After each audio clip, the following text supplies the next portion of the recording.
Vallabha Girivaradhari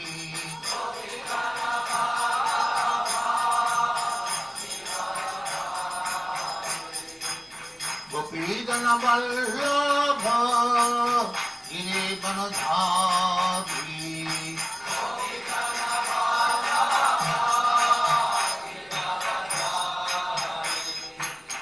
Yasodhanandana Brajajana Randana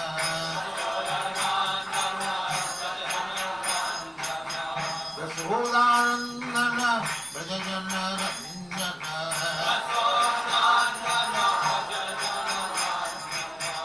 Yamuna Tiro Manachadi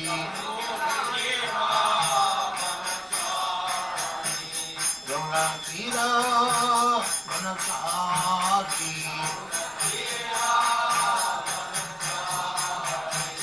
Jaya Radha Madhava Punyabhimari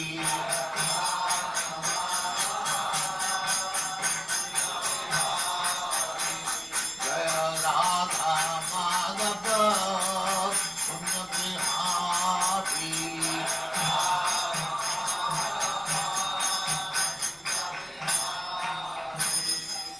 Jaya Mahatma Mansa Paribhajagacharya Stakharishya Smada Tirtham Saraswati Goswami Bhagavati Jaya Ananda Kodi Vaishnava Ki Jaya Ramacharya Sri Haridas Thakur Ki Jaya Names of the whole Sri Krishna Chaitanya Sri Advaita Gadadhar Shivasari Gaur Bhakti Jaya Sri Radha Krishna Bhogavnath Samkand Radha Kundagiri Ki Jaya Vrindavan Dham Ki Jaya Navadvip Dham Ki Jaya Ganga Maya Ki Jai, Jamuna Maya Ki Jai, Guru Dwarka Dham Ki Jai, Swami Bhaktivinoda Ki Jai, all glories to the all glories to the Thank you very much.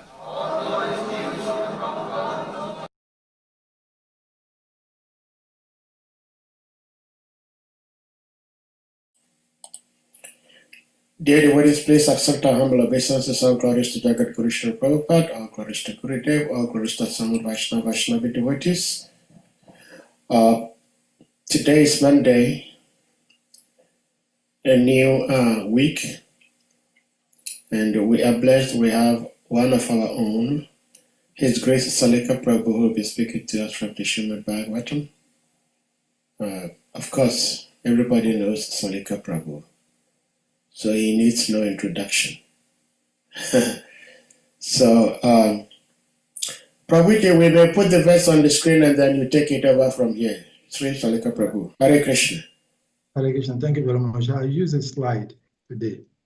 Okay, so you may, so you may. I'll chant the Mangalam So prayers. go ahead and do it. Yes. Okay. Hare Krishna. Om Namo Bhagavate Vasudevaya. Om Namo Bhagavate Vasudevaya. Om Namo Bhagavate Vasudevaya. Narayana Namaskritam Narayachaivam Narottamam Devi Saraswati Vyasam Tatu Jaya Mudirayet Nasta Apraishu Abhadreshu Nityam Bhagavatam Sevaya Bhagavati Uttamasloke Bhakti Bhagavati Naistiki. Reading from Srimad Bhagavatam.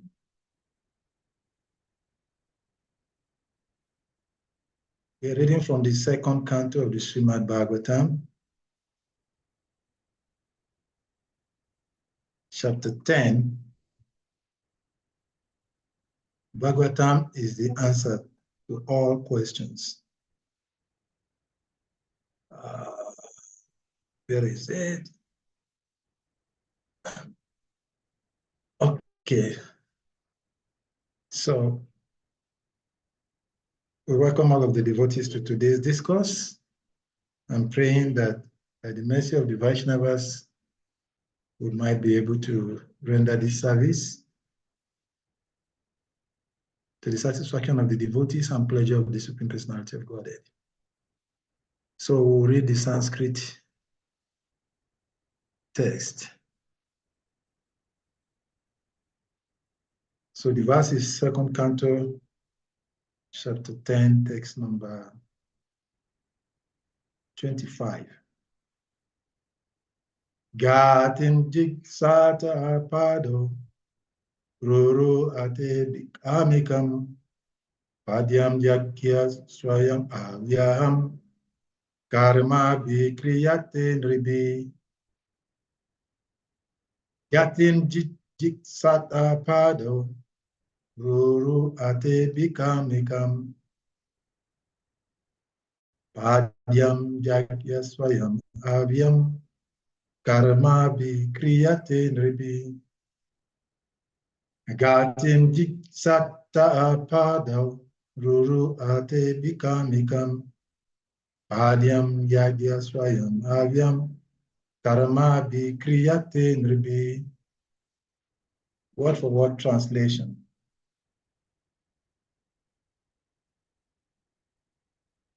Gatin, movement. Jiksataha, so desiring. Pada, the legs. Ruruhatehe, being manifested. Abi, kamikam, purposeful. Padyaham, from the legs. Yagna, Lord Vishnu. Swayaham, personally himself. Avyam, the duties. Karmabi, by one's occupational duty. Kriyate, cause to be done. Nribihi, by different human beings. Purpose by His divine grace, like his translation, sorry.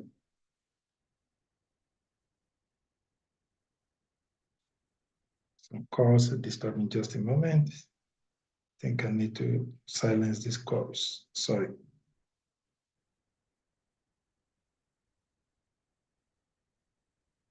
Sorry.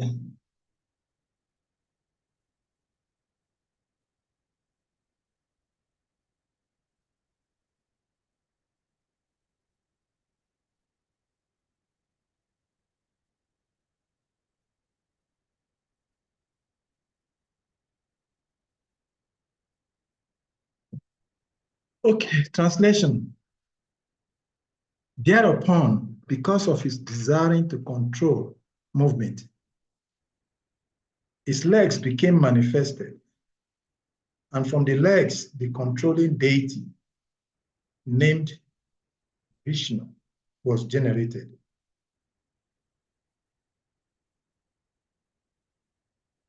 By his personal supervision of this act, all varieties of human beings are busily engaged in dutiful occupation and sacrifice. Purport by his divine grace, Swami Prabhupada. Every human being is engaged in his particular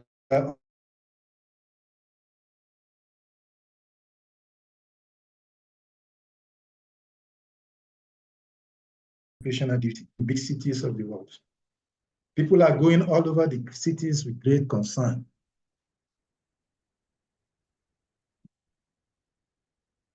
From one place to another, this movement is not limited only to the cities, but is also visible outside the cities from one place to another,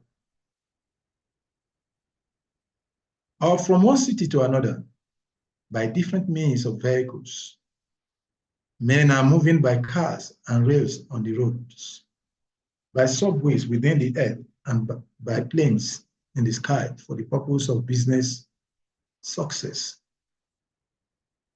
But in all these movements, the real purpose is to earn wealth for comfortable life. For this comfortable life, the scientist is engaged. The artist is engaged. The engineers is engaged. The technicians is engaged. All in different branches of human activities.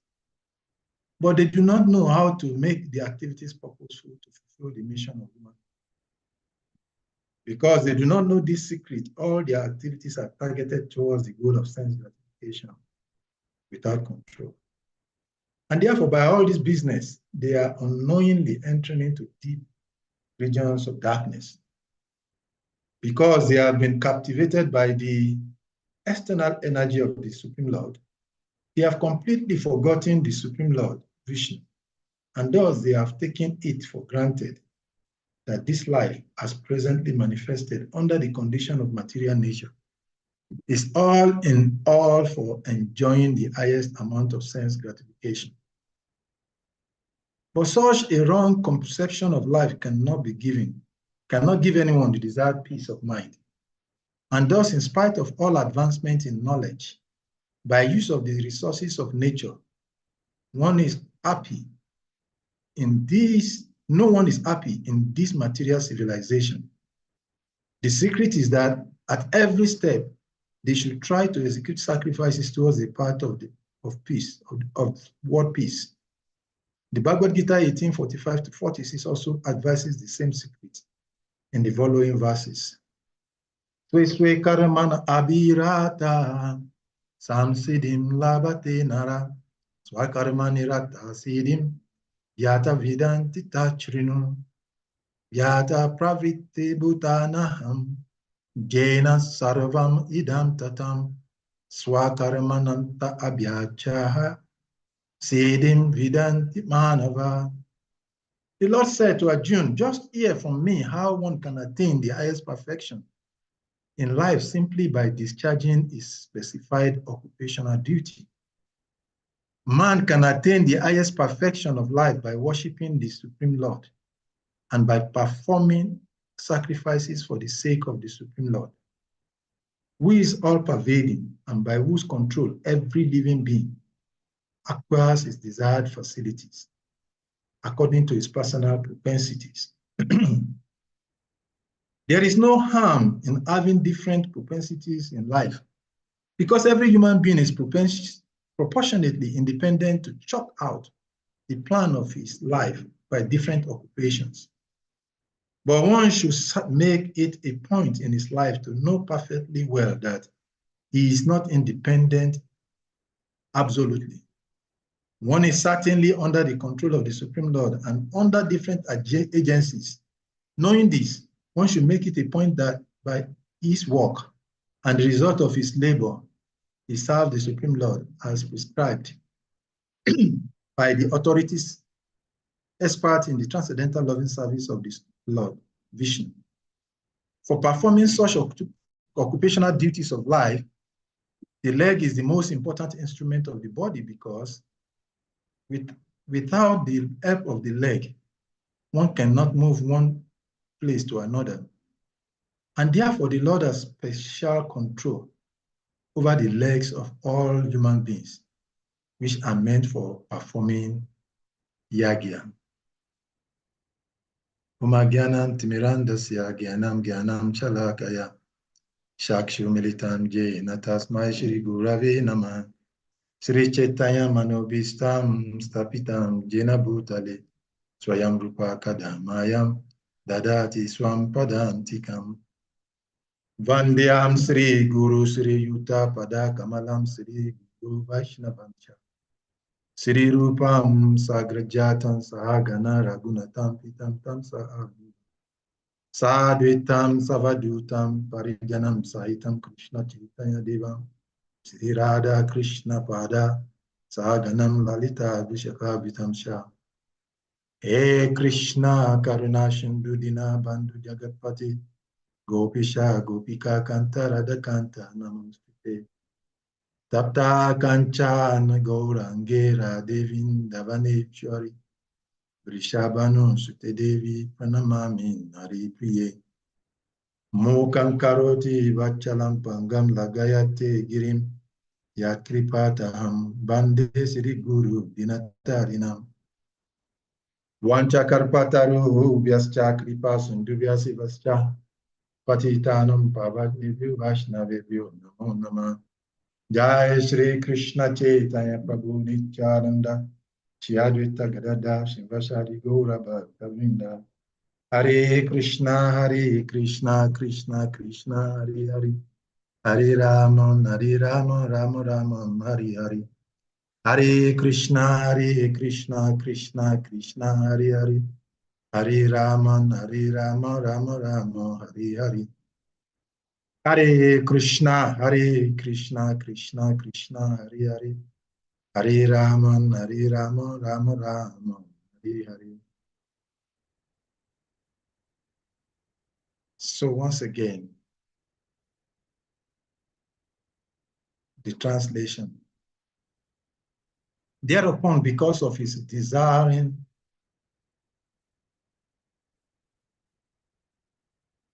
let me share it so that we can all see. Thereupon, because of his desiring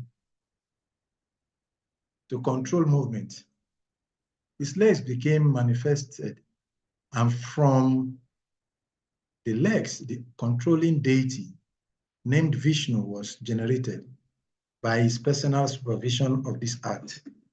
All varieties of human beings are busily engaged in beautiful occupational service. Hare Krishna. So once again, we welcome all of us to the Srimad Bhagavatam discussed today, the 20th day of May, the year 2024. So before trying to, or endeavoring to speak Srimad Bhagavatam, we seek the causeless mercy of our spiritual master, by whose mercy it is said in the scriptures, in the Chaitanya Charitamrita, that even a dumb man can become the greatest orator, and even a lame man can cross mountains. This is a universal fact because in all revealed scriptures, this statement is affirmed that one can only become on the path of spirituality a proper vessel when he has connections to the ultimate source, Krishna, being the original speaker. Every other speakers are speaking after the Supreme Lord. And the via media of speaking is the spiritual master who, by his mercy, we have offered this opportunity to speak Srimad Bhagavatam. So I offer my respectful obeisances to our spiritual master. By his mercy, we're here.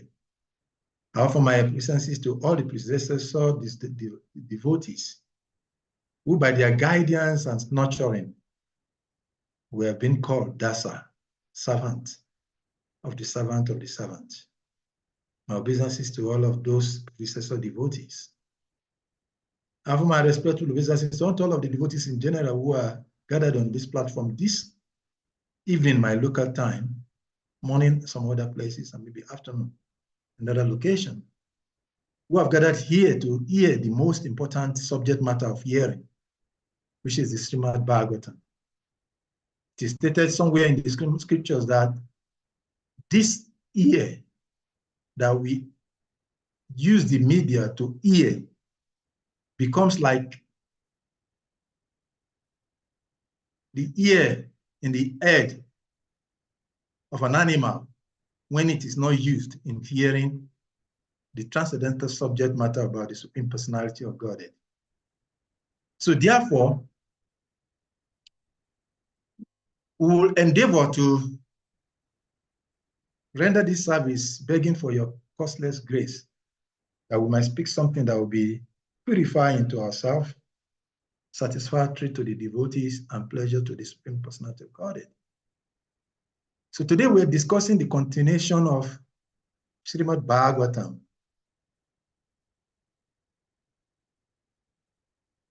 We are discussing second canto, chapter 10. And the second canto in chapter 10 is discussing, it has an interesting title, which states that Bhagavatam is the answer to all questions. In human life, there are only two things that exist. Why are there only two things? Because this is the world of dualities. in this world of dualities, which makes it different from the spiritual world, the kingdom of God. Every Jiva Atma here has one characteristics. And that characteristic is that it does not know. In the Srimad Bhagavad Gita, chapter 18, text number 58, Machita Sarva Dugani. In the purport, Srila Prabhupada explained that the living entity in the conditional life does not know what is to be done and what is not to be done. And that is what makes it ignorance. So in this material world, one thing that is very prominent, that reflects in every other thing that we can experience, that we can see, that we can talk about, is ignorance. And the other side of that which exists in this material world is knowledge. And that knowledge is the presence of the Supreme Personality of Godhead. So these two coexistently exist in this material world. And simultaneously, there are two types of living entities in the material world. Those who are in knowledge and those who are in ignorance. And that depicts the essence of the verse that we're discussing today. The title of the chapter is Answer to All Questions. So for one who does not know, the natural symptom of an intelligent person is that he's asking a question. And why the living entity suffers in the material world is that because everyone constantly asks questions, whether directly to someone or not to someone, whether in our art or outside of our art. The living entity in the material world is always asking questions because the living entity born into this conditional state of material existence is always in ignorance. And that is why it takes its birth in this material world. So he's always asking questions. If he is a wise one, he may ask a question. If he is a foolish one, he does not ask questions. He continues harboring that question in his mind. So in other words, if he does not ask questions externally, he can constantly ask that question to his mind. And in his mind, as he's asking that question, he's getting answers. So living entities are always getting answers, but whether he's getting the right answer or the wrong answer is what makes the difference. So in the purport of this verse that we're reading, purport explains something very significantly, that every human being is engaged in his particular occupational duty, and such activities are visible as men go hither and thither. So everyone is constantly engaged in asking questions. And question about what? Because there is something that makes the living entity always in wanting to know, because he does not know what happens at the next second. So therefore, all his activities in the material world is the question of tomorrow. The next answer to the next second, to the next hour, to the next day. So in endeavor to answer those questions, the living entity is running up and down within the material activities, in the material existence. He's running up and down, and he's using so many. And the scientists are not very too friendly. They create so many things to make him believe, to increase his illusion. So material scientists, they create so many arrangements.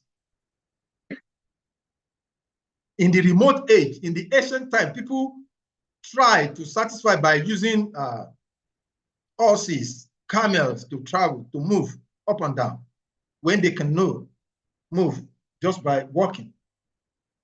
But the scientists has increased the illusion of the conditioned soul in the material world because they create so many things. And Prabhupada is mentioning here cars, aeroplanes. And they have advanced that to the extent that they even walk under the earth like the rats. That is the advancement of modern man. So modern man is asking for answers to questions in all kinds of ways. What is the question all about? They want to answer the question of what is the sustainable means of existence. And Prabhupada explained in this purport that that is not wrong.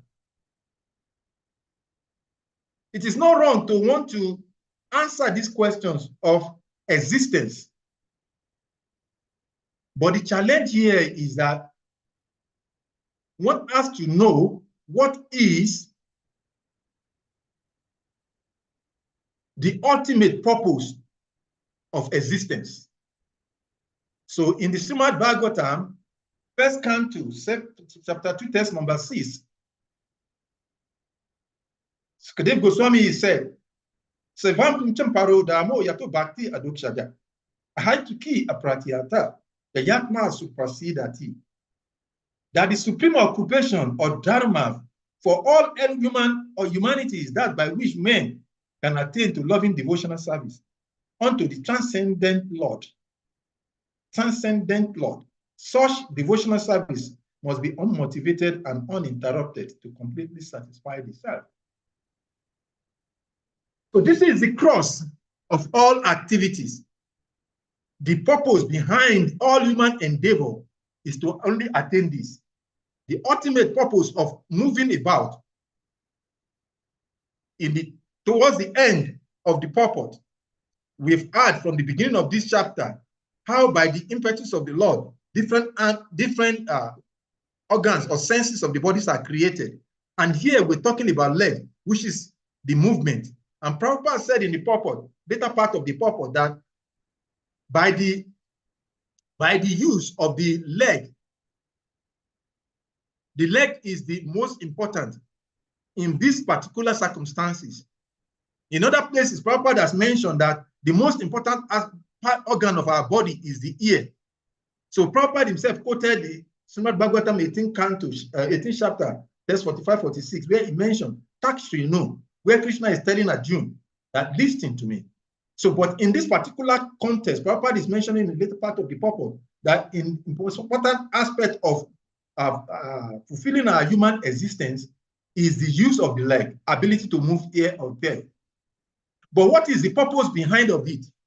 The ultimate purpose, like Sukadev Goswami mentioned here, is that the ultimate goal is to develop, to attain loving devotional service unto the Supreme Personality of Godhead. That is the essence of everything. In other words, in this material life, whatever endeavor man endeavors, whatever step he makes, whatever activity he makes, if it does not lead the man to ultimate purpose of devotional service, that endeavor is futile. There's a nice story in the Srimad Bhagavatam in 7th canto of Hiranyakasipu and his devotee son Prahlad. In the 7th canto, chapter 7, canto 7, in the 7th canto, chapter 5, text number 29 to 32, there's a conversation between Hiranyakasipu and Narada Muni is narrating this interesting subject matter to Maharaj Yudhishthira. So Narada Muni is answering. He said, Narada Muni continued. He was answering to Yudhishthira Maharaj. When Hiranyakasipu received this reply from this teacher, that is, the Prahlad Maharaj was sent to the school of the teachers. We all know this story. We're celebrating Nrsimhadev Chaturdashi in 2 days. And this story comes to mind. The story of Hiranyakasipu and Prahlad Maharaj. But in this particular context, Prahlad Maharaj was sent by Hiranyakasipu to learn so that he can become able to fend for himself, for him to be able to pursue his goal of life. And when Hiranyakasipu he asked the teachers whom he has giving his son, Prahlad Maharaj, to train. How is my son doing? And the teachers could not explain something that is satisfactory to Hiranyakasipu. So Hiranyakasipu, he asked his son Prahlad Maharaj,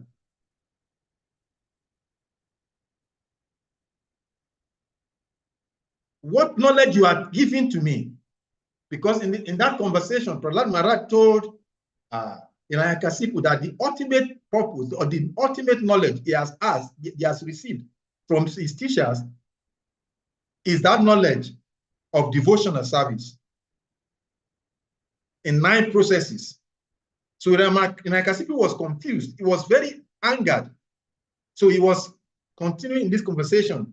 And he addressed his son, you rascal, most fallen of our family. If you have not received this education from your teachers, where have you gotten it? In other words, he was asking, but the point I want to use in this reference is that Prahlad Maharaj replied, he's talking about the general condition soul in the material world. So that because of their uncontrolled senses, persons too addicted to materialistic life have progressed towards hellish conditions and repeatedly shield that which has already been shielded. Their inclinations towards Krishna are never aroused, either by the instructions of others, by their own efforts, or by a combination of both. In other words, for those who lack the understanding or knowledge of the ultimate goal of human life, do not know what is to be done and what is not to be done, and they do not know the channel by which to ask questions. The Srimad Bhagavatam gives the right answer. So Sukadev Goswami is advising that the ultimate goal of human life is to ultimately engage in loving devotional service to the Supreme Personality of God. Prahlad Maharaj continued. He explains that in the text number 31st, Prahlad Maharaj says, persons who are strongly entrapped by the consciousness of enjoying material life and who have therefore accepted as their leader or guru or similar blind man attached to external sense objects cannot understand the goal of life is to return home back to God, as Sukadev Goswami advised. So therefore they engage in service of and blind men guided by another blind man miss the right path and fall into a ditch. Materially attached men led by another materially attached man are bound by the ropes of fruitive labor, which are made of very strong cords, and they continue again and again in materialistic life, suffering the threefold miseries. And in text number 32, he says, he went back to what Sukadev Goswami is advising as the ultimate goal of human existence or all activities, that unless they smear upon their bodies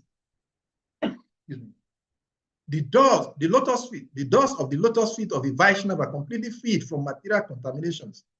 Persons very much inclined towards materialistic life cannot be attached to the lotus feet of the Lord, who is glorified by uncommon activities.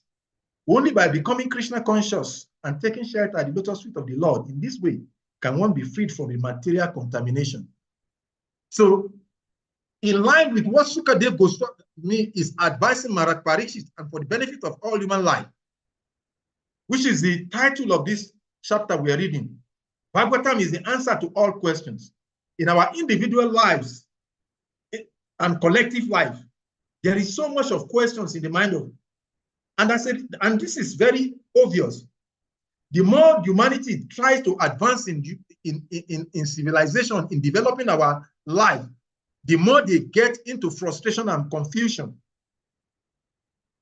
Recently, I started engaging the international bodies, and you will never be able to realize as a devotee, most often times, we don't appreciate the beauty, what we have gotten in devotional service.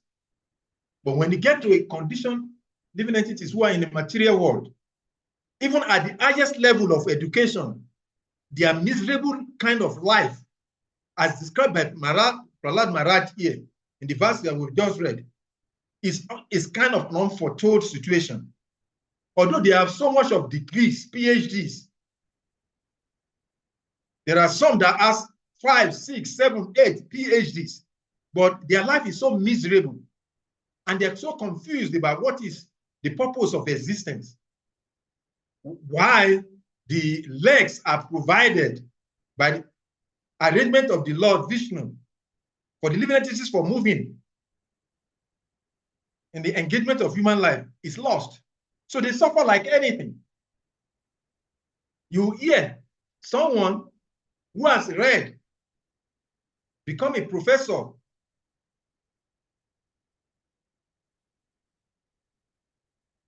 I was in one global conference recently, and one of the organizers of the program was asking me,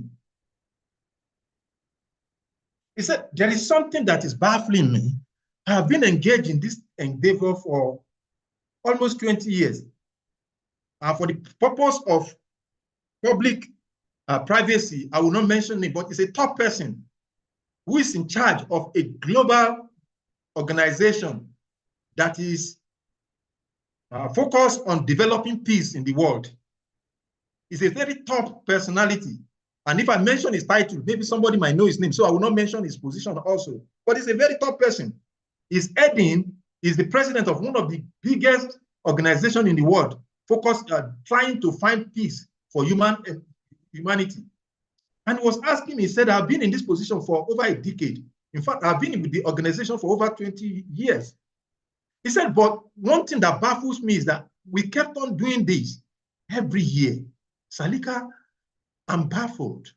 The more we do this, even though we know that this is what we have studied, but the reality is that every other year, we see that instead of reducing crisis, instead of reducing violence, instead of reducing the challenges of the world in the form of climate change and many other challenges of the world, we are seeing the increase in all of these problems.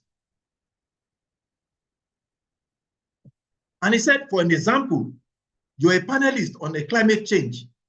What would be your answer? What is one sentence? Can you give me one sentence that can be something I can take on? And so I answered to him. I said, climate change is not an unnatural occurrence. Climate change is just a natural reaction of nature to the unnatural relationship of humanity to nature. So he asked me, please, you need to repeat that. So I repeated like 2 times before I was able to capture it. So climate change and many other changes that we are experiencing in the world in the form of violence and every other thing are natural reactions or responses of nature to our unnatural relationship with nature. We're talking about the movement here in this verse we're reading today. The leg has its purpose to move. But when the purpose of the leg is not geared towards moving to the lotus feet of the Supreme Personality of Godhead, it naturally produces some result. There has no result. There must be some responses. And if the movement or the purpose creation is not meant, naturally the opposite reaction will come. So they do not understand. And the Srimad Bhagavatam mentioned that the main first problem of the living entity is what? Because they lack the basic understanding of what a devotee has freely, but we do not cherish. And therefore do not take it very interestingly. Bhagavatam 11 comes to chapter 2, text number that the Prabhupada is explaining, oh my Lord, the people of society, they are always afraid.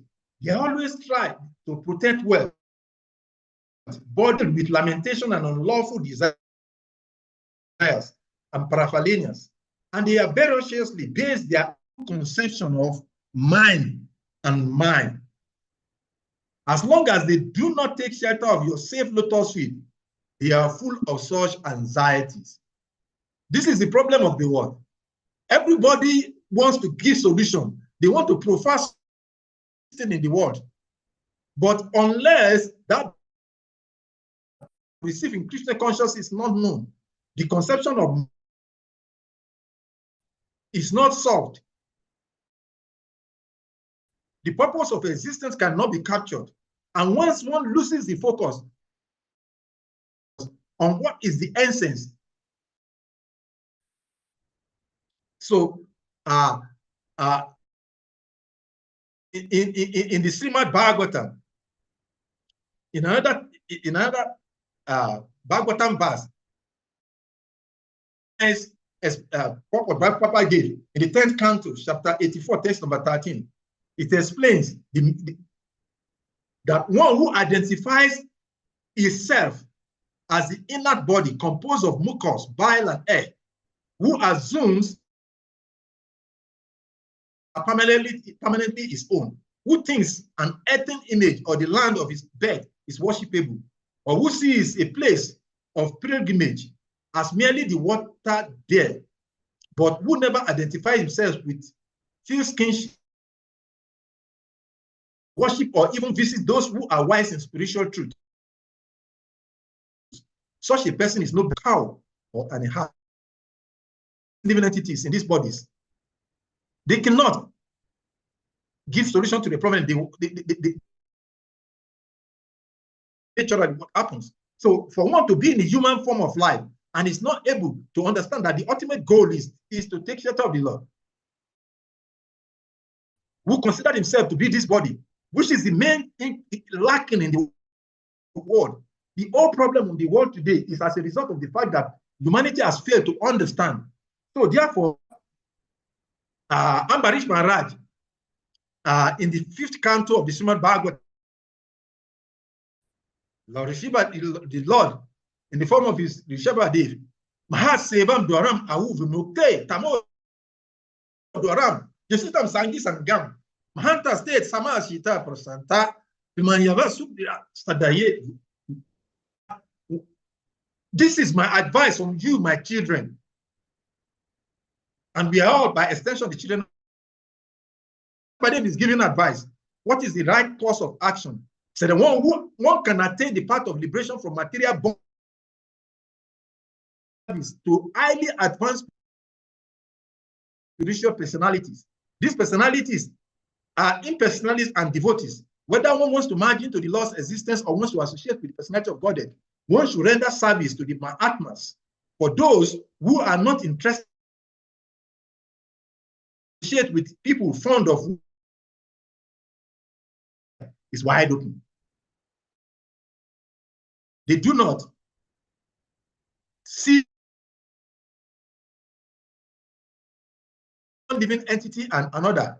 They are very peaceful and fully engaged in devotional service. They are devoid of anger and they work for the benefit of everyone. They do not behave in any abominable way. Such people are known as Mahatmas. So Rishabha Dev is describing the qualities of Mahatma.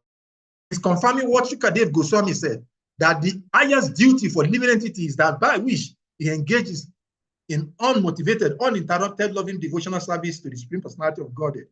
So whether it is the use of the leg, using of the head, the eye, the mouth, the nose, as we have seen from this chapter of the Srimad Bhagavatam, highlighting different organs or senses of the body, how they are formed, and the purpose behind it.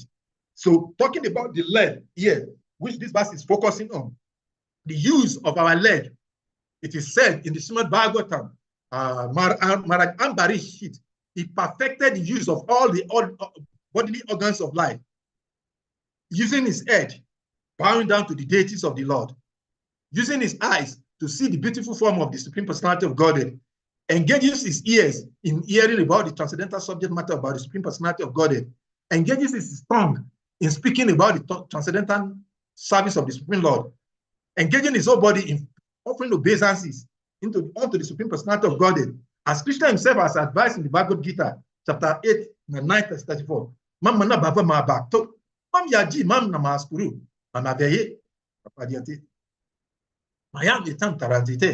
That if one does these activities, engaging all one's senses in the service of the Supreme Personality of Godhead, the ultimate goal is that one will attain the Supreme Personality of Godhead. And it is also explained in the Bhagavad Gita that one who has attained the lotus feet of the Supreme Lord, he has already attained peace.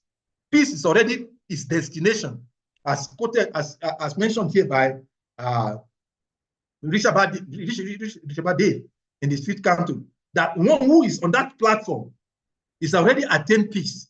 And because it has attained peace, for him, he can follow the instruction of Sukadeva Goswami, as he said that ultimate duty is to render loving devotional service.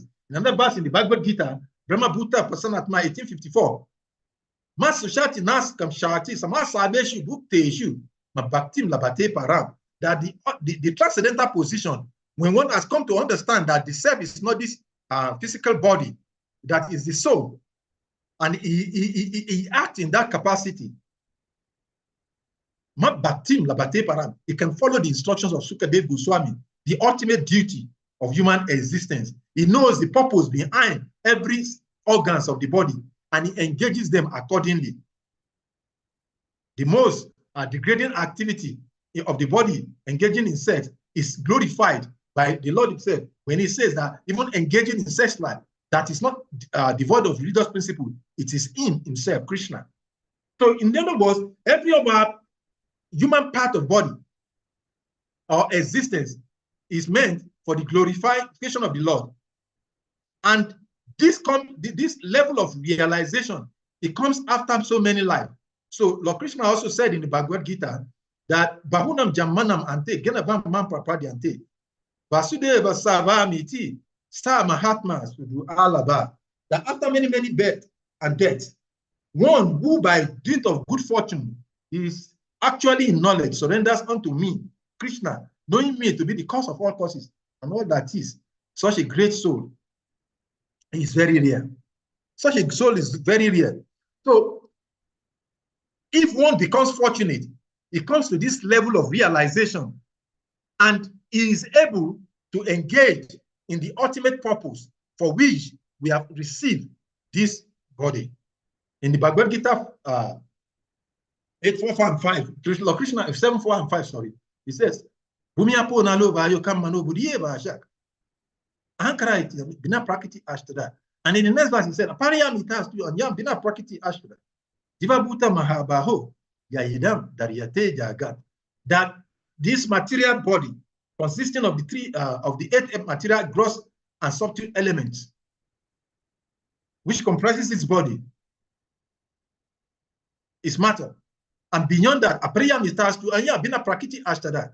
That living entity is beyond this. So when the living entity, the occupant of the body, engages his activities, his talk, his walking, his movement in what? In activities devoid of devotion and service, then such a person is doomed. So as mentioned in the purport, in the conclusion of the purport, Srila Prabhupada, he mentioned very interestingly, Prabhupada has a way of summarizing. So in the end, in the last paragraph of the purport, Srila Prabhupada explained that there is no harm in having different propensities in life, because every human being is proportionately independent to chalk out the plan of his life by different occupations. But one should make it a point in his life to know perfectly well that he is not independent absolutely. One is certainly under the control of the Supreme Lord and under different agencies. Knowing this, one should make it a point that by his work and the result of his labor, he serves the Supreme Lord as prescribed by the authorities, expert in the transcendental loving service of the Supreme Lord, Vishnu. For performing such occupational duties of life, the leg, which is the focus of this point, test, is the most important instrument of the body, because without the help of the leg, one cannot move from one place to another. And therefore, the Lord has special control over the legs of all human beings, which are meant for performing yagya. Yagya means sacrifice. So of all sacrifices, Krishna says, and the chanting of the holy name, and we should engage all our senses in pursuing that ultimate movement towards the Supreme Personality of God as advised by Sukadeva Goswami. So,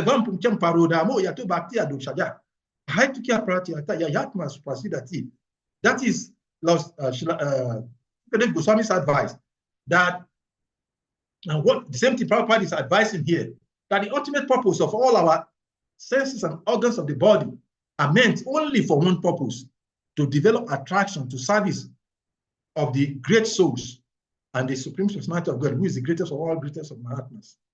So this is the essence of this verse that we read today. And in summary, the whole of the 10th chapter of the second canto, discussing the answers to all questions. There are so many questions in life that we cannot find answers to. But the one answer that answers all other questions is what Sukadeva Goswami has given in that text. And that is why we're focusing on that. Because all our questions, no matter what they refer to, whether it is questions about health, whether it is a question about climate change, whether it's a question about non-violence, whether it is a question about developing peace, whether it is a question about developing happiness, whether it is a question about developing wealth, whether it is the desire or endeavor for anything that the living entities desire in this material world, the ultimate answer to all questions is what Bhagavatam has given. And that is what Sukadeva Goswami captured, and which is also referenced in some of the verses that we quoted, that the ultimate answer to all questions that we want is to simply engage. And in another verse also, Sukadeva Goswami buttressed that when he said, Akarama sarva karma uva, moksha kama udaradi, tivna bhati yojana, yajita purusham param, that whether one is desirous, just like Shabbadev said in that 5th canto of the Srimad Bhagavatam, that whether one wants desire of everything, or you desire nothing, or you want whatever it is that one wants to engage in the loving devotional service of the Supreme Personality of Godhead. That is the ultimate answer to all issues. When one engages in devotional service to the Supreme Personality of Godhead in this way, all challenges of life, and that is what is the summary of what Krishna told Arjuna in the Bhagavad Gita. Krishna told Arjuna, after speaking so many verses in the Bhagavad Gita, Sarva Dharma Paritya Jam, Mam Ekam Saranam Raja, Aham Tom Sarva Pavivyo, Bokshya Minsyami, Mascha. And when Krishna finishes that, in text number 72 and 73, Krishna told Arjuna, he said, my dear Arjuna, have you attentively heard me what I have said? Have you attentively heard me what I have said all to you? And when Arjuna answered, Arjuna said what? Arjuna said in the text number 73, yes, Krishna, I have heard attentively whatever you have said, and therefore I have decided what is to do. In the beginning of Bhagavad Gita, Arjuna, like every conditioned soul in the material world, does not know what is to be done and what is not to be done. But then when he heard Krishna through his mouth, he knows what to do. And he said, now, Krishna, your desire is to fight. So I will fight. So in our individual lives, Krishna has given us an opportunity to fight for him. And what is that fight? That fight is that we should fight the material senses and material mind desire to lord it over material nature and engage our mind constantly, always in service of the Lord. And Lord Chaitanya Mahaprabhu did that very easy in this age. Arainam, eva kevalam, kalau nasti, eva nasti, gati ayata. That in the end, that every other thing is what? To chant the holy name of the Supreme Personality of Godhead. And what is that? Hare Krishna, Krishna Krishna, Hare Hare, Hare Ram, Rama Rama, Hare Hare, Hare Krishna, Krishna Krishna, Hare Hare, Hare Ram, Rama Rama, Hare Hare. And one who constantly chant this, Krishna says, Prabhupada says that such a person is not what? Going to be bereft of attaining the ultimate purpose of life, peace of mind, which leads one into loving service of the Supreme Personality of Godhead. Thank you very much for the opportunity for rendering this service. I'll stop here to give opportunity to devotees to give comments, corrections, contributions, and maybe some chastisement if they have made some mistake. Thank you very much. Hare Krishna. Hare Krishna. Thank you so much, His Grace SALIKA Prabhu, for such wonderful delivery of the Srimad Bhagavatam. Dear devotees, anyone with questions, realizations, comments you would like to share or ask, please indicate by using the hand emoji and you'll be asked to unmute to speak or share your comments or realizations.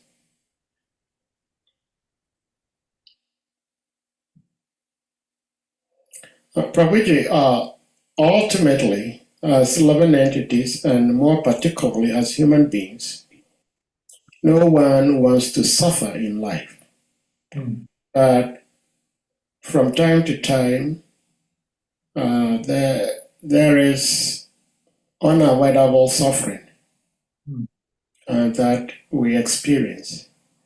But in your delivery, you were sharing some experiences you had with some influential people in society, and you were indicating that some of them have different PhD degrees, but they are all suffering. So the indication was like, the more one has higher education, the more his suffering becomes.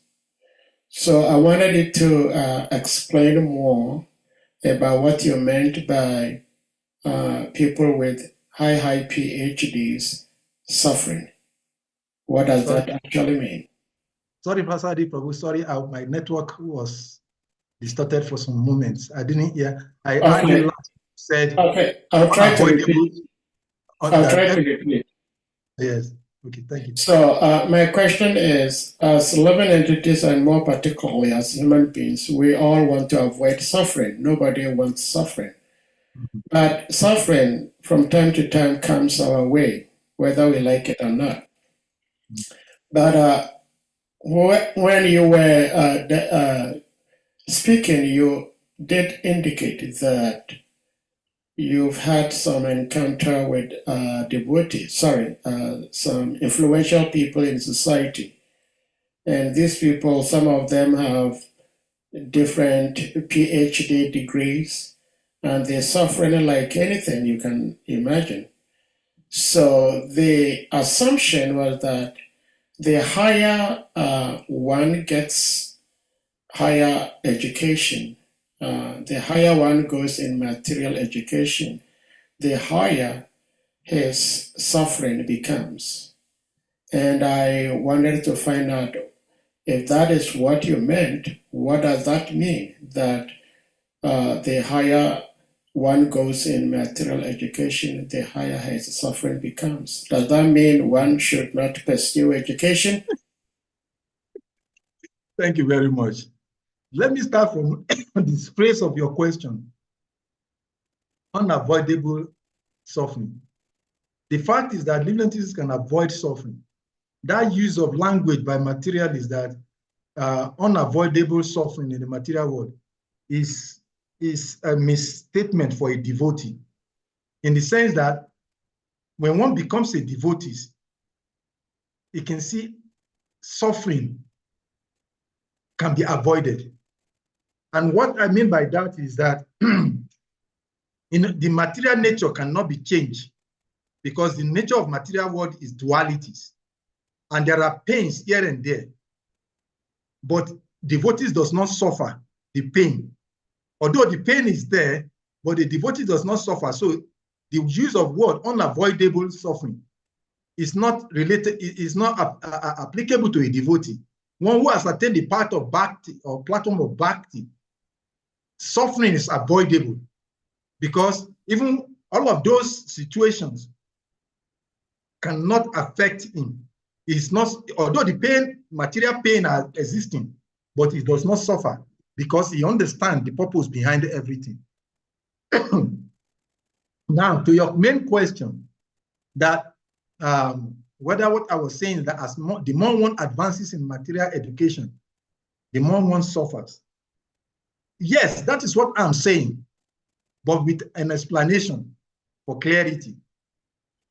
When I say that, what I mean is that when one pursues material education without the inclusion of spiritual knowledge, then the more he advances his material knowledge, the more his suffering increases. when such knowledge is exclusive of spiritual knowledge.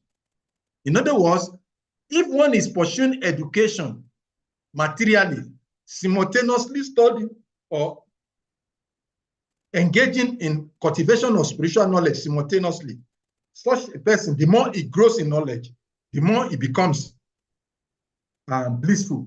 But when education is focused on material education at the exclusion of spiritual education, the more one advances in such knowledge, the more one becomes frustrated, miserable, and very foolishly suffering, untold miserable situation. So that's what I meant when I said that when the more one educate himself on advance,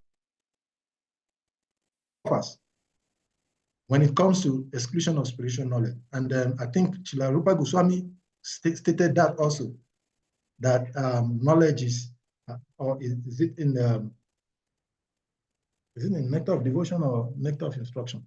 One of those two books of Srila Rupa Goswami, it is mentioned that spiritual education.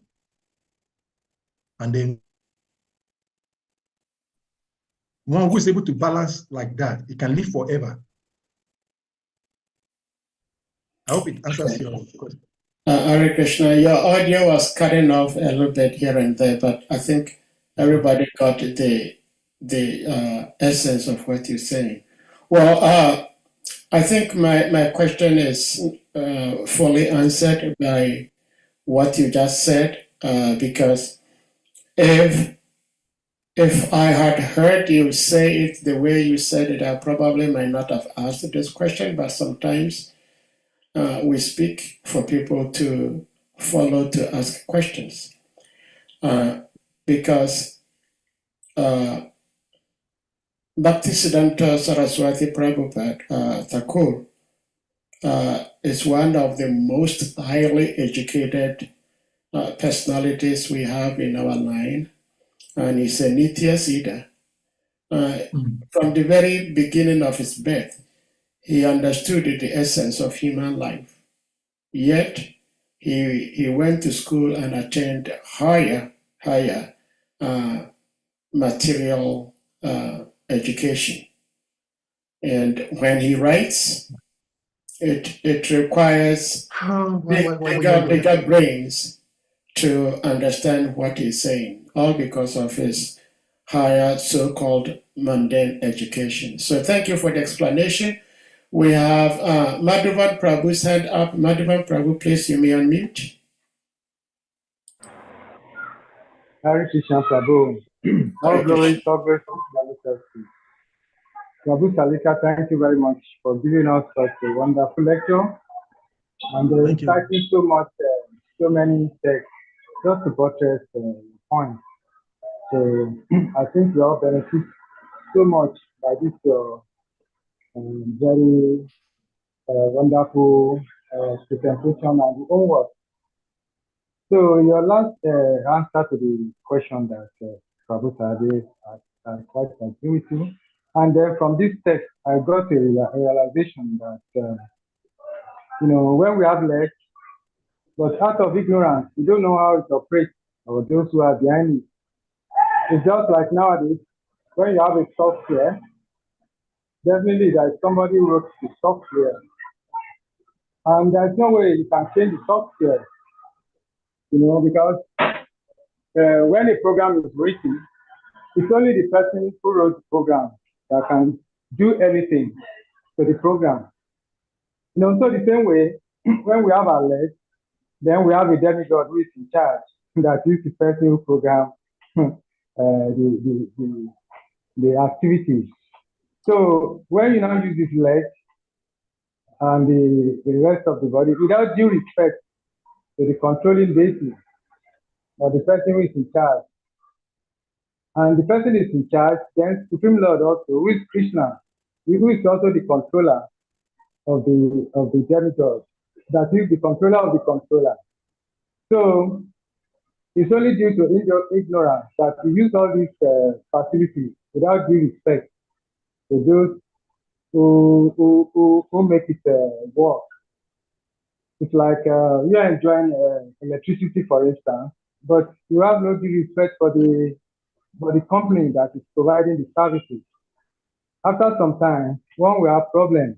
It's just like when you now mention that somebody has material education, to be an engineer, to be this, they have several degrees. But all these things, you did not acknowledge the personalities who help you to achieve all that. Then your efforts, in fact, one will end up becoming bewildered.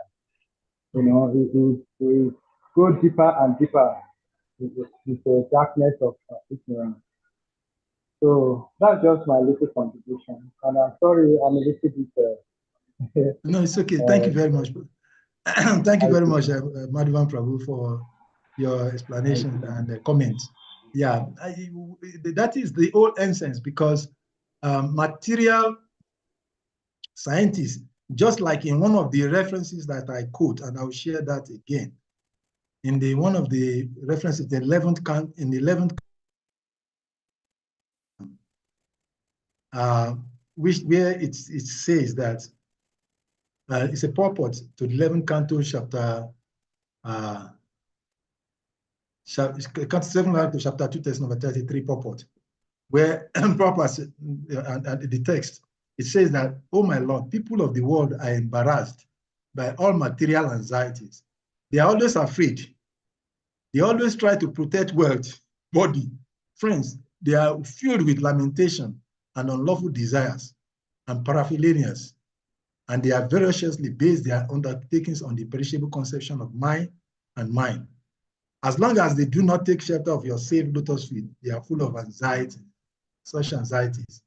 So the material scientists that created different kinds of gadgets or applications for our use, there is no wrong. We are not saying, we are not Boko Haram. Boko Haram says it's some sect in Nigeria, violent sect in this country. They say material Western education is a taboo, or is evil. It's evil. Yes, thank you. It's evil. But we are not saying like that. We're not saying material education is evil or material science is evil.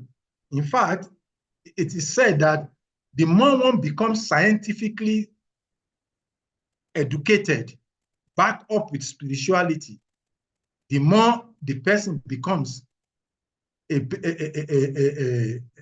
benefit to him, not only himself, but to the world in general.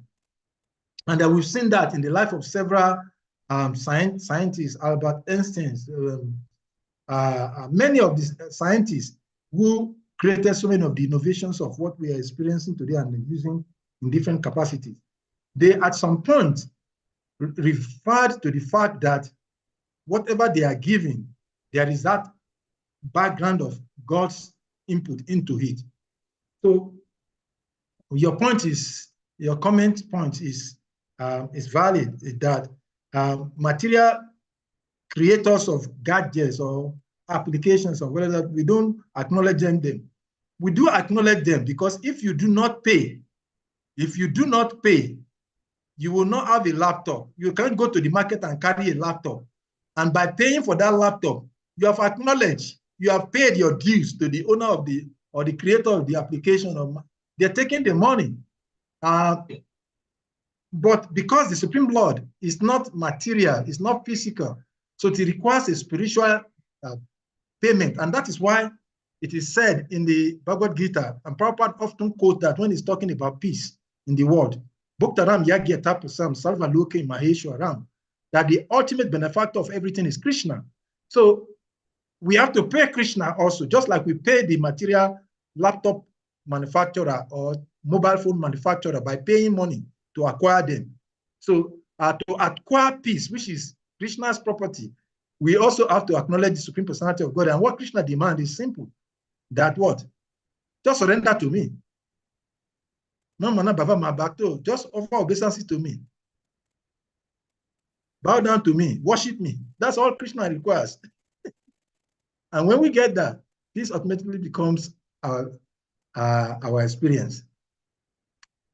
I think Thakur Prabhu's hand is up. Yes, thank you. So we go to Thakur Prabhu, please, you may unmute. Hare Krishna Prabhuji, please accept my humble obeisances.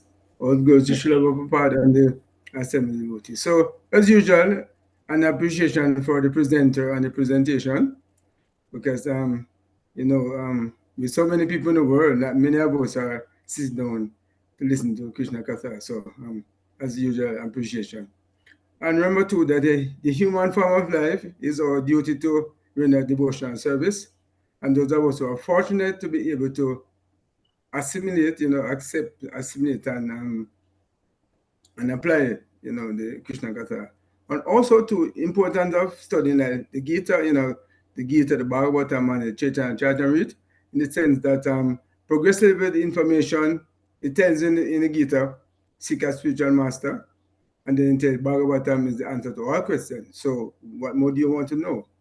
Any question you want, Bhagavatam will tell you. So, we are fortunate, and also it is our job and duty to encourage others, because we were encouraged by others to take up the mantle. So it's our job to continue the fight. And all goes to Srila Prabhupada, because no one has to get this out of translation and purports. And no, it's top move. So thanks again for the presentation. Hare Krishna. Hare Krishna. Thank you so much, Thakur Murari Prabhu, for sharing such wonderful comments. I don't know if Salika, you have something to say in that regard, but I wanted to ask Thakur Murari Prabhu for sharing this wonderful information for the world to know, and the devotees in particular here to know. I wanted to find out from you, can you share with us that what you shared with us really applies to people in general, and what have you actually experienced from following these things you said, like reading the Bhagavad Gita, Srimad Bhagavatam, Chaitanya Charitamrita, and imbibing the philosophy and trying to live them. As you tried doing all these things, do you see any positive difference in your life? Oh, that's a powerful Without a doubt, question. Prabhu. Without a doubt. For example, for years I've been studying some mystical stuff, Yeah. and my concern was the whole aspect of not getting the cycle of reincarnation. So fortunately, I met somebody who was a part of the society, but also knew about a devotee and was, knew about Prabhupada books. So when I got the first book, The Perfection of Yoga, but I always thought that once you become yogi, then you could not fall down. So the only thing I can remember is that yogis fall down, number one. Number two, you can be reborn in a family of devotees or a very wealthy family. So I said to myself, there's no guarantee that if I born in a family of devotees or a wealthy family, I will, continue. So I'm saying that, this is answer I needed. Okay. So by associating with devotees, and they started in the early 90s. So I'm saying, and then before that, the Bible says, what does it profit a man to gain the whole world? Yes? So increasing over time, you've been saying, hey, it tells you, you gain the whole world, because you have to leave it, Prabhu. We come in the world with a body, but we left the body for go. So we come empty, we go empty. Yeah. Yes? So over time, and I'm saying that Bhagavad Gita, surrender. Yeah? After all, you're going to 17 chapter, 18 chapter, say, give up all these different things, just surrender.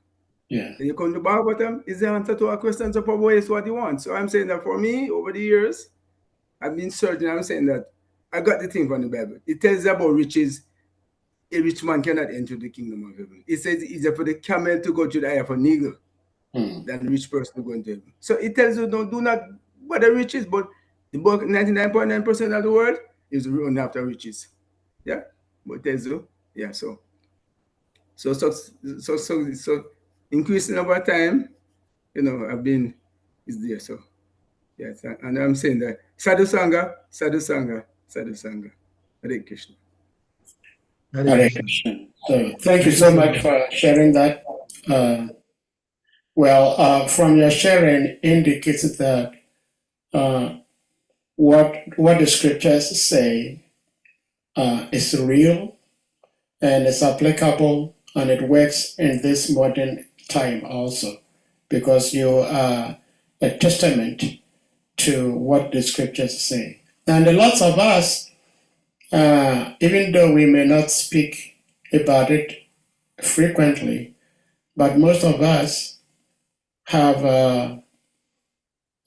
real experiences of what the scriptures say as we try to live them, that they are true, they are real, and if one tries to live them, one will experience what the scriptures are saying, that is not just theoretical, it's actually factual. So thank you for sharing that, and I think, Madhavan Prabhu, you still had something to share. You may go ahead.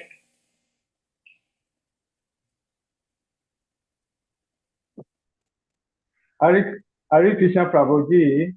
Nothing, Hare Krishna. Nothing really now. Nothing particular. Oh, okay. Only that. Okay. Thank you. Salika Prabhu, back to you. Okay. Well, all the two comments are very wonderful comments. It's just expanding on the whatever has been shared. The reality is that one cannot lick honey and not taste the effect of honey. One cannot practice devotion and service without having an experience. While one cannot continue to do something consistently for 10 years, 20 years, 30 years, if it has no taste, it will definitely change, because the nature of the living entities, as stated in the same Srimad Bhagavatam, Ananda Maya Vyasat, we're always seeking pleasure. So if someone is not getting some pleasure, it will not continue. Even the materialists are getting some satisfaction from their engagement. It's just that engagement or satisfaction is temporary. But the beauty of spiritual satisfaction that we experience in devotion service, talking of myself personally, is when we look back at when we take to the path of devotion and service. When we have this kind of conversation, I always constantly remember one conversation I have with one of my Indian Life members, who is no more here in Jos, but there was one time we had some set of congregational members who were giving so much trouble. They were not contributing to the development of that. I think we're trying to build one extension of our temple as at that time. So these particular two persons within the Indian community was giving so much trouble to everybody. I mean, someone should try to encourage people to do devotional service. But even though they are Indian bodies, they were calling each and every other person in the community not to give money to the temple. And they themselves are not giving. And it was all for, well, I don't know whether I will call it hatred or enviousness of myself. These are people who are business people, who are in big positions in companies, but they just engage themselves in that activity. So I was having conversation with another Indian person, explaining that it's actually very disturbing and painful for us to get this kind of, because the guy was actually, these two guys were saying so many heinous things about my person, so which are not true in any way, and many of the people in the congregation knew. So I said, it is very difficult, and then, so he asked me a question. He said, so why are you continue doing this? Why don't you just resign? So I answered him. I said, well, if it was some paid job, long time back, I would have resigned. I said, this one is not a paid job materially, but it's paying me spiritually. And that payment, no matter what material engagement I engage in, I can't get that payment. So therefore, I have no alternative for doing this. If not, I will have stopped long time back. So he was looking at me and he was saying that, so what is that payment? And I said that although just like in everybody's life, there will be some challenges, but I'm not disturbed by those challenges. And that is my satisfaction. Both materialists, both devotees, there will be some challenges as long as we are in this body. But the fact is that even though these challenges are there, I'm not disturbed. That is the only benefit. And I see that materially people get so much challenges that sometimes they go to the extent of wanting to commit suicide. It's because they tolerate, because they cannot feel anything to fill the gap. Because of the engagement in process of devotion as Krishna nourishes.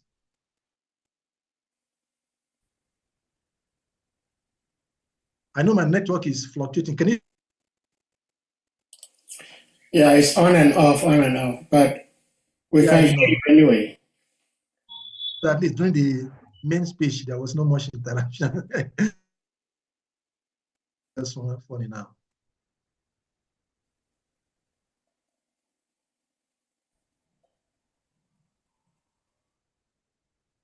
Yeah, Madhavan Prabhu. Yeah. Hare Krishna Prabhuji. Hare Krishna. Yeah.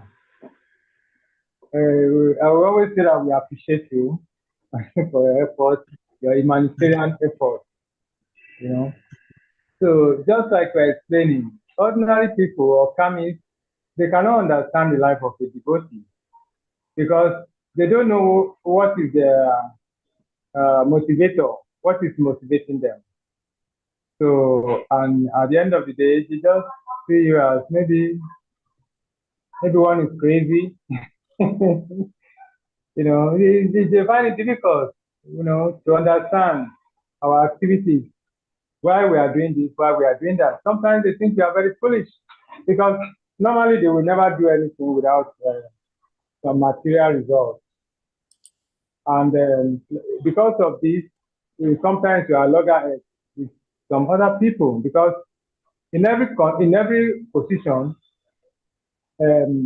you know, it's like we have two categories of human beings: those who are selfless and those who are self-centered. You know, somebody will believe that once in a position, then it's an opportunity for you to enrich yourself. Now, if this same position is occupied by someone who is selfless, then they will hate him because they believe it's an opportunity loss. You know, say how can you be in that position? You are not enriching yourself, and you also deprive us from getting to that position. So all these things goes on. So it's not surprising when you have people who oppose you, who dislike you, who hate you, because they can't understand. Now you are telling them, spiritually you are being paid. What do you mean by spiritual payment? Does that bring food to your table? So they could never understand. They can't. Hare Krishna Prabhuji. Hare Krishna. Thank Hare you. Krishna. Yeah, that's what Rishabhadev is saying to his children, that the Mahatmas, and sometimes we look at the life of the Mahatmas very, very distantly most of the time. But the reality is that based on the statement of Srila Prabhupada, the moment one takes to the path of devotional service, it becomes a great soul. Now, the level of greatness may be different. One may not be as great as Srila Bhaktivinoda Thakur Goswami or Prabhupada or Bhaktisiddhanta or any of the previous acharyas, but the moment a devotee takes to the path of devotional service, immediately, and that's why Srila Rupa Goswami says in the characteristics of devotional service, in the nectar of devotion, the moment one takes to the path of devotional service, one thing that happens, interestingly, is that peace of mind comes. It may not be absolute peace, but the level of peace in relation to material anxiety will be different. So devotional service at any stage, whether at the neophyte stage or at the Madhyama stage or at the Uttama stage, devotional service is always blissful. And so the practitioners have the way of experiencing that. And that keeps us in devotional service. And that is why most of us are here now, whether we are serving as a full-time devotees or we're congregational devotees. The moment one starts chanting the holy name of the Lord, that name has a way of giving a powerful immediate effect in the life of the practitioner. Well, thank you, Prabhuji, for the comments, sharing of realizations and the answers.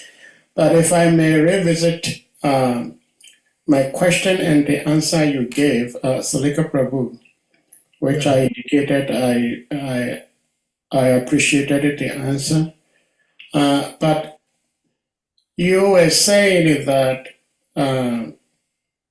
when we talk of unavoidable suffering, it is just the mundane people who speak that way, that the devotees do not suffer.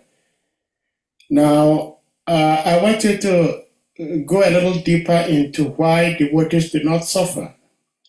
Because I had said that unavoidable suffering, sometimes somebody may suffer from a disease. Sometimes one may suffer from a disease condition, like someone having cholera. So we say somebody is suffering from cholera. Someone is suffering from asthma. Someone is suffering from cold. But if I understood you clearly, you were saying that devotees do not suffer. Does that mean that the devotees do not experience such things in life? Yeah, thank you very much. And that's why I explained that devotee goes, when we say devotee, like one of the references I gave in this class,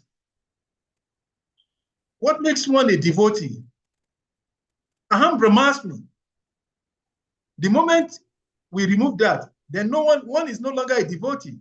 The material body will suffer because this is nature of material body. And as long as we are in the material body, the body will go through the various changes that is natural with the body. In the Bhagavad Gita 1865,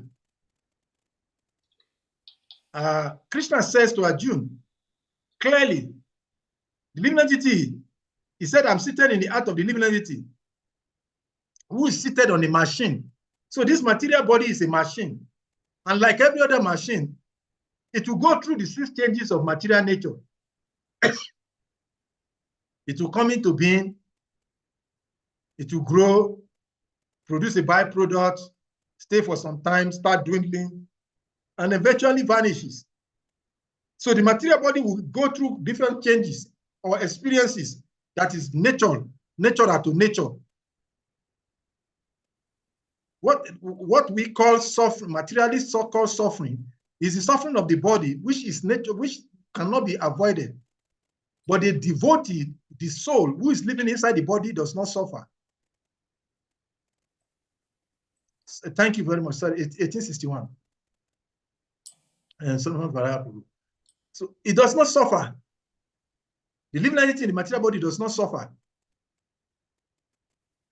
because he is on the spiritual platform. And that is why I quoted that verse in the course of discussion earlier. Bhagavad Gita 1854.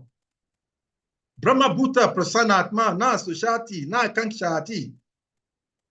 No lamentation, no anchoring. So the soul does not anchor, it doesn't lament. Why it doesn't need lament? Because it's not suffering. Why is it not anchoring for anything? Because it lacks nothing. So one who has come to the platform of bhakti or devotional service, he does not suffer. But as long as we remain in the bodily concept of life, thinking, aham mameti, I'm this body, this is my country, my wife, as quoted in that 10th canto of the Srimad Bhagavatam,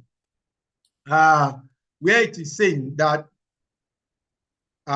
one who identifies himself, 10th canto, I will reshare that quotation of the Srimad Bhagavatam, 10th canto, chapter 84, text number 13, which says that one who identifies himself as the inert body composed of mucus, bile, and air, who assumes his wife and family are permanently his own, who thinks an earthen image or the land of his birth is worshipable, or who sees a place of pilgrimage as merely the water place, merely the water there, but who never identify himself with his kinship.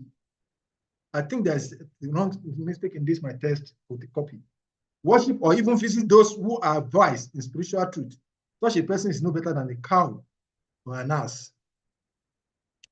So the living entity's suffering is as a result of his identification with the material body. The soul has no suffering because his soul is eternal. It's sat, it's chit, which is the quality of the same, of the Supreme Personality of God. And that is why it is said that we are of the same quality with the Supreme Personality of God and Krishna, who is Sat Chit Ananda. So the living entity is also a Sat Chit Ananda. But as long as we identify with this material body, we experience all kinds of suffering. But the difference between us and the pure devotee is that when one comes to the pure devotional service or the platform of bhakti, such a person, when he comes to that platform, he does not see all of these things. He sees what is behind.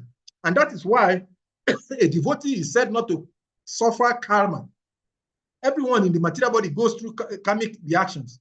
But the devotee doesn't suffer karma. Why is he not suffering karma? Because he knows that this, what is happening, is something that will have happened more. I will have suffered more than this.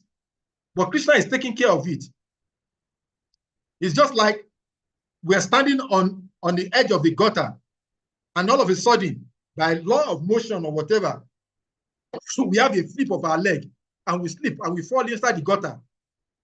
And then we end up finding out that we didn't bruise our legs, or we didn't bruise our hand, only our leg entered into the water. We start thinking, oh, thank God. I should have broken my leg with this accident. When I didn't, everything is intact. Oh, thank you, Krishna. So a devotee is like that. So when the so-called suffering is happening, what materialists saw as suffering, even up to the point of death, a devotee is glorifying Krishna. And that is why when the devotee leaves, we feast, we enjoy sweet rice. We don't lament, because why? We don't see it as lamentation. We don't see it as a suffering. We see it as a glorious thing. So a devotee is always happy. He is always blissful. So he never suffers, because he knows that whatever is happening is what is meant to happen by nature, material nature. And due to his previous activities, he has to go through all of this. So it's not suffering. He is seeing what is behind. And that is what is said also in the 11th canto, that such a devotee, the kingdom of God becomes his rightful claim. Oh, no, I still have a question, but we'll go to Thakur Murari Prabhu. Thakur Murari Prabhu, please give me a name. Yeah, also quickly now. So we know that the devotee never suffers. For example, in the life of Jesus Christ, although it was said that he died and he was crucified, but we know that, well, it appeared that, we know what happened after. What happened after? Haridas Thakur was beaten in 22 marketplaces. Lord Chaitanya told him, say, hey, I took your beating. Prahlad Maharaj, who will be celebrated on Nishingadev appearance a couple of days' time. He went through so much stuff by his father. 5-year-old, being called a father rascal, did all so much things to, so, and you say, as long you're in the body conception, but the soul is, can be touched by fire, moist by water, withered by the wind. We know that. So, it's the appearance that we're in the material world, and as Prabhu says, the body is going to go through those 6 changes. So, it's unavoidable. But I'm saying that in the sense that the consciousness we have, look, the soul cannot be affected. So, it's body conception, we say. So, you say, most times somebody, how are you doing? the whole body is here. You realize that you talk about your body, but we are not affected. Yes, but the soul is not affected, just the body. So it's the body conception that makes us feel that we are suffering. But the devotee never suffers. The Lord takes care of us. Hare Krishna. Hare Krishna. Thank you for sharing that, Murari Thakur Prabhu.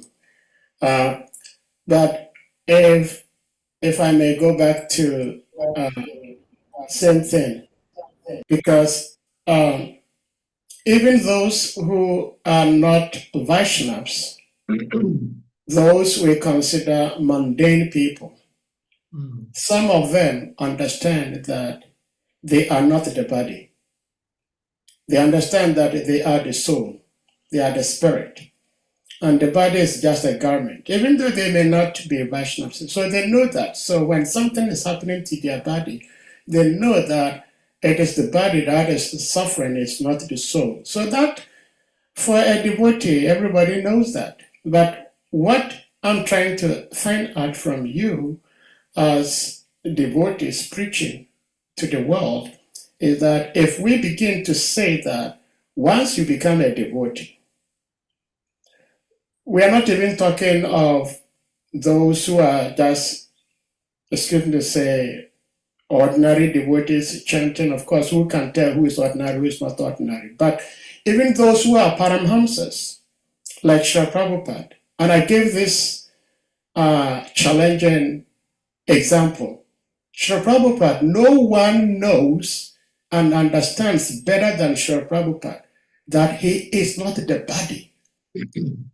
Yet, he shared several times how he was worried that he was going to die on the Jaladuta ship. But somehow Krishna saved him. So if we as devotees preaching, speaking to the world, and we tell people that when you become a devotee, you do not suffer this, you do not suffer that, you do not suffer this, it's quite, it doesn't seem right to me, in the sense that everybody, once you are in this material body, you will go through suffering. But the understanding behind why you are suffering is what is going to make the difference. And sometimes Krishna might lessen the pain. Murari Thakur Prabhu shared about the pastimes of Haridas Thakur beaten in 21 or 22 marketplaces. And the Lord Chaitanya absorbed all the beatings on his back. Now, if Lord Chaitanya did not see and did not understand that Haridas Thakur was suffering, would he have intervened? He wouldn't have intervened. So from the very beginning, Haridas Thakur was going through the suffering of being beaten. And then Lord Chaitanya, being his supreme worshipable Lord, knowing that his devotee was suffering, entered into his body and absorbed the pain. So the fact that Lord Chaitanya absorbed the pain does not mean that a devotee does not go through suffering. A devotee goes through suffering, but Krishna intervenes and absorbs. And when Krishna absorbs, then at that point, the devotee may not go through that same suffering again. So this is my understanding, that devotees, no matter who you call yourself, as long as you are in this material body, suffering is unavoidable. But Guru Krishna, that they intervene and lessen the suffering and help you to accept that, yes, even though these sufferings are there, but it could have been worse. I think Thakur Murari Prabhu has something else to say. Oh my God, your battery. Now, before we go there, before Thakur Yes. Prabhu comes, let's look at, I want to explain something. Meaning of suffering in Yes. English word. Yes. Undergoing pain, distress, or hardship. Yes. So this is what. So does that mean that the devotees do not experience these things? So just wait. So that is what you are saying, which is the definition, material definition of suffering. But look at this statement of Srila Prabhupada in the Nectar of Devotion. In Nectar of Devotion, chapter 2, the devotional, it is said to be the first stage in devotional service. Coming. Sorry, I moved it away. And okay, just a minute. Let me share it. That portion of the Nectar of Devotion.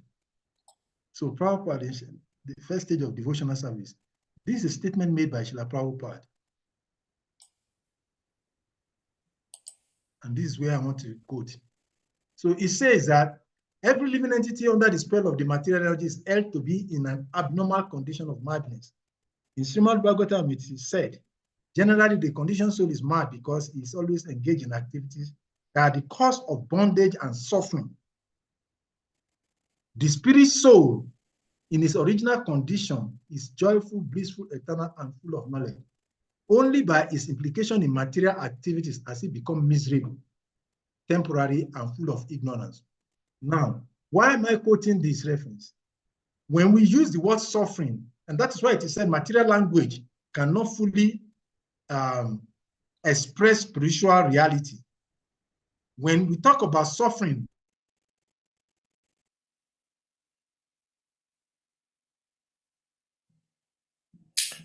Breaking up, frozen. being in material consciousness of life, to be in this material body.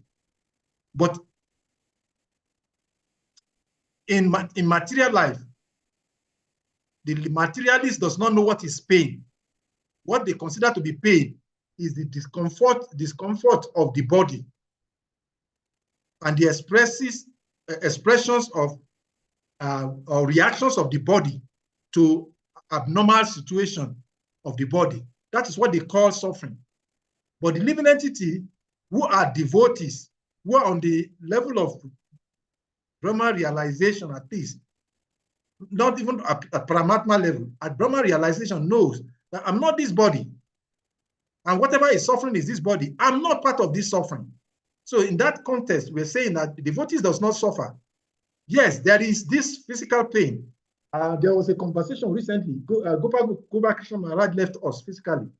And somebody was talking, just like many other circumstances in which some of our sannyasi has left. He said, how would someone who is such a powerful devotee dedicated his life all through over half a century in devotional service, why would Krishna not protect him from falling down in the bath?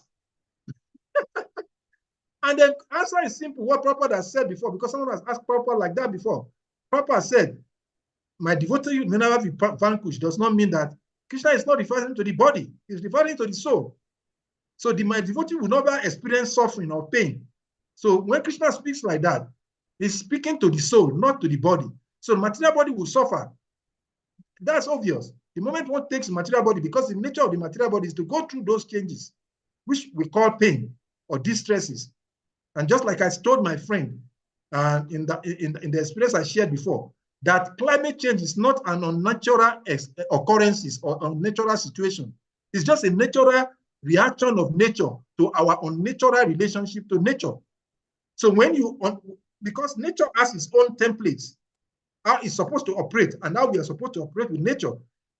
But when we act opposite of how we're supposed to relate to nature, and nature reacts, just like if Sir Dave is standing by my side and all of a sudden I grab his throat, even though he doesn't want to fight, he will struggle to free my hand from his neck.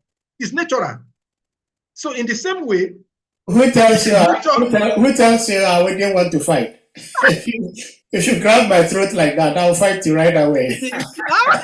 Exactly the point. So this is the point.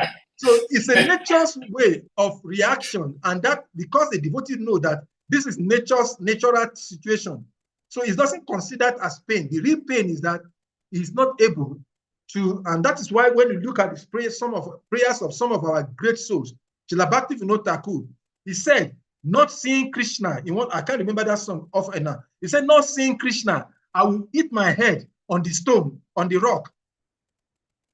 I can't remember that song. So this is the pain for a devotee. A pain for a devotee is that he cannot see Krishna, he cannot associate with Krishna. Lord Chaitanya Mahaprabhu, he exhibited that in his lila.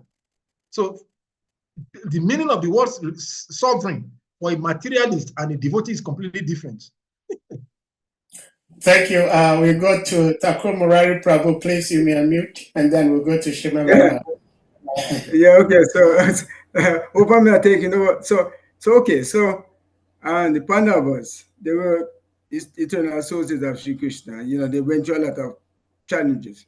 Yeah. Bhishma, for example, he was in the bed of arrows. Yes. Yeah. So, contextually, you see, so you have to, like I'm saying, that you have to put it into that context. Yes.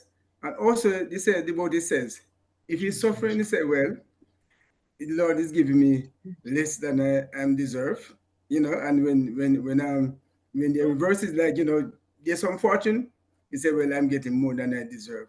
So it's a level of consciousness and context. Yes. Yeah. But we know, basically, so it is contextual. Yeah. Yes. Yeah. Hare Krishna. Right. Thank you so much. Thank you so much, Honorable Prabhu. So we go to His Grace Shimavara Acharya. Please, you may unmute. Hare Krishna, SALIKA Hare Prabhu, respectful obeisances, all glories to Srila Prabhupada, all glories to the Assembly devotees. Yeah, so just a little contribution to the debate on the ground. Nectar of Devotion, Srila Rupa Goswami explains the characteristics of pure devotional service in chapter 1. And the first, there are six characteristics of pure devotional service. And the first one is pure devotional service brings immediate relief from all kinds of material distress. Pure devotional service brings relief from all kinds of material distress. That's number one out of the 6 characteristics of pure devotional service. So in the purport, Srila Prabhupada explains that material distress is caused by, or suffering is caused by sinful activities. So a devotee does not suffer because once a devotee is engaged in devotional service, automatically is relieved from all material distress because a devotee does no longer have sinful reaction to suffer from. That's what Srila Rupa Goswami and Srila Prabhupada explains in that purport. That material distress and suffering caused by sinful reactions. A devotee has no sinful reaction once he's engaged in devotional service. Once someone is engaged in devotional service, another characteristic is that pure devotional service, eliminates all the different effects of karmic reaction. The one that is still in the seed stage, the one that is already matured, the one the one that is already at the stage of the fruit. Pure devotional service has the capacity of eliminating all these type of reactions. That is why the number one characteristic of devotional service is that it frees one from all material distress. So this is the point of view of the acharyas, and we only repeat that. Now, what people experience may be different because maybe we are not practicing pure devotional service. But it is said that if you're practicing pure devotional service, the first characteristic is that you are free from all material distress. And material distress or sufferings come from sinful reaction. That is my humble contribution. Hare Krishna. Hare Krishna. Hare Krishna. Well, I'm suffering from the effect of no light. Okay, that is one of the suffering you experience in this material world. Well, but I'm not suffering, I'm enjoying because I realize that this is what is in nature. This is nature of material world. So, but for a materialist, one who does not have that level of understanding, the next thing he will be lamenting. He will be crying because he will think, why is this happening? But because I know this is nature, this is way of nature, material nature's situation. So it's not affecting me like an ordinary person who has no realization on that level. Even though I'm not on the highest level of pure devotion or service, but at least that knowledge is there. And that is why knowledge is said that it's sublime. And Lord Krishna told Arjuna in the 4th chapter of the Bhagavad Gita that this knowledge is the purest of all purest, is the highest of all religion, because it gives direct perception of the self. Because this knowledge gives direct perception of the self. So one does not suffer. You can imagine if someone is on the material platform, just ordinary eating his leg on the stone, he will have so many lamentations to express. But a devotee does not, because he understands. Yes, sometimes when we're still under the influence of the 3 modes of material nature, even as a devotee and the neophyte stage of devotional service, a neophyte devotee sometimes also laments.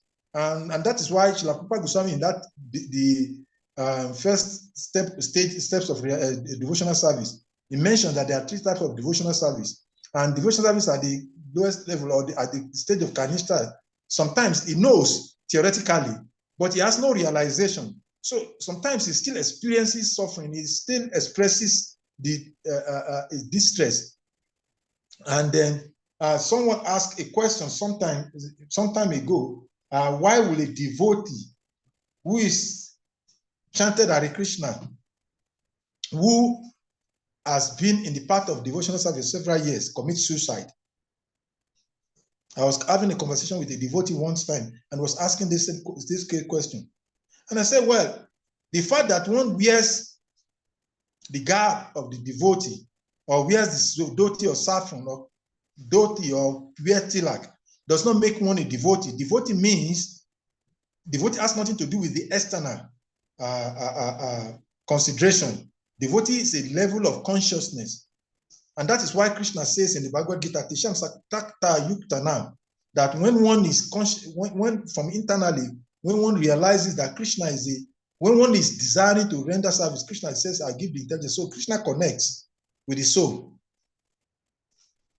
So in essence, a devotee actually, one who's actually a devotee never suffers. But when one is struggling to become a devotee, yes, experiences and then feel the pain of material distress. Hare Krishna. Thank you so much, Salika Prabhu, and contributions from other devotees. That has made it very interesting, very interactive. And we've been here for 2 hours almost. So we're going to hand the request to the devotees. Of course, that is if no one has something else to share. But I think we've almost exhausted the time. It's been 2 hours. If we all may unmute and together we chant Hare Krishna Mahamantra to express our appreciation. Oh, I think we have Harichakra Prabhu's hand up. Harichakra Prabhu, please give me a minute before we do the roundup. Please. Hare Krishna. Hare Krishna Prabhu. Dandava Pranam, all God to do, all God to Prabhupada. Thank you for your class. Thank you. Yeah. Unfortunately, I did not join the class earlier, so there are certain things I did not hear. But the topic, the question that Ade Prabhu asked, and the contributions that is being given, yeah. I mean, I appreciate all the contributions that have been given. Yeah. Yeah. Personally, what I know is that, like, a very crude example is I remember when we were in school, if we commit sinful activity, we commit some offense at the school, and we are told we are going to be beaten. Now, the first students who go to school early, when they get the beating, and if you are lucky, before you get to the school, one of them is able to sneak out and tell you that what we did, we are being beaten, we are being whipped, so you should be ready. because they give you a because they give you a four information, you are coming with a mindset that, hey, this is what is going to happen. And sometimes you even put some little bit of other clothes underneath. So when you go, it's not that you are not going to be beaten. You will be given, if it's 24 lashes, you will be given 24 lashes, all right. But definitely you are not going to feel the pain as the first people who didn't have a prior knowledge. Exactly. So because of the prior knowledge, you are able to absorb the beating in a very solid way where you don't feel the full impact of the beating. So similarly, this is my understanding, that when a devotee, when you have prior knowledge, because you have information about the nature of this body, even though you'll be going through every suffering like every other person is going through, but because of the knowledge you have, you don't feel the impact as any ordinary person will feel the impact. Absolutely. This is the way I understand that devotee does not suffer. It's like, Yes. if you look at, Krishna says that a little endeavor on this path can save you from the most dangerous part of fear. That word fear, the description of that fear is different from the way we understand the word fear. Right? So similarly, when we use that word that devotees don't suffer, the description, the interpretation is different. It's different completely. But unfortunately, when we are on air like this and we go raw, we say it's flat, that devotees don't suffer. Then we are giving, personally, I think we are giving the wrong impression.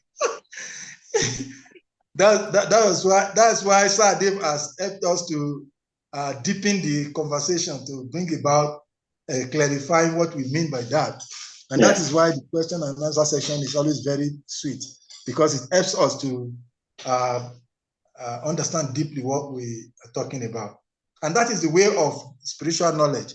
Like they say that Jesus Christ speaks in parable, Prophet Muhammad speaks in riddles, and Krishna speaks in transcendental words that are not easily understood by laymen. So that's the nature of spirituality, that sometimes what is said may not mean the same thing. What a devotee, when a devotee said, I'm happy. Yeah. It's different from when the material is saying the objects of senses. I'm happy when he's experiencing the bliss of connection with Krishna. That is the difference. So in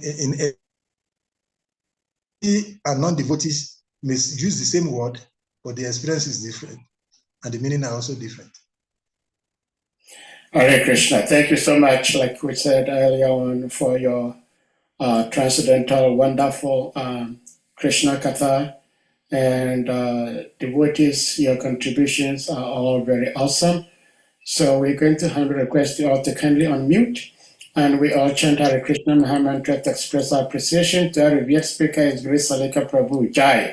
Hare Krishna, Hare Krishna, Krishna Krishna, Hare Rama, Hare Rama, Rama Hare Hare. Amcha Kalpa Taripyasta Kripam Sindhu Devacha Titanam Pavanebhyo Vaishnavebhyo Namo Namaha. Nantu Koti Vaishnavendra ki jai. All glories to His Grace SALIKA Prabhu ki jai.